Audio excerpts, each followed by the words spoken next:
ప్రాణం తీసిన రీల్స్ సరదా. వాగులో దిగి రీల్స్ చేస్తుండగా నీటిలో పడి యువకుడు మృతి.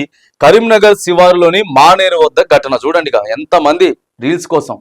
ట్రైన్ పోతా ఉంటది, ఆ ట్రైన్ కి బయటకు వస్తాడు, బయటకు వచ్చి సెల్ఫీలు తీసుకుంటా ఉంటారు. ఆ పక్కన పోల్ కొట్టేస్తుంది.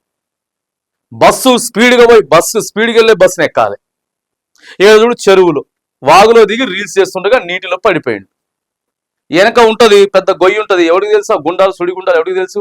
ఎట్లా పెట్టి తీసిండు, చనిపోయింది. ఎక్కడ జరిగింది ఇది? సో ఇది కరీంనగర్ జిల్లాలో జరిగినటువంటి ఘటన. వన్ టౌన్ పోలీసులు తెలిపిన వివరాల ప్రకారం నగరంలోని అశోక్ నగర్ కు చెందిన మహమ్మద్ అర్బాస్ 20 సంవత్సరాలు, 20 years జస్ట్. పోయిండు రీల్స్ ఇట్లా అనేక మంది కారు తీసుకుపోయి పెద్ద గుట్ట ఎక్కించింది, అక్కడ తిప్పుతుంటాడు. పిచ్చి ముదిరిపోతుంది, ఒక్కోనికి పిచ్చి ముదిరిపోతున్నది. ఇలా ఏమైతుంది చెప్పు? యువకుడు 20 సంవత్సరాలు, ఎంతో భవిష్యత్తు ఉంది, కుటుంబ తల్లిదండ్రులు 20 సంవత్సరాల నుంచి కాపాడుకుంటూ వచ్చినారు.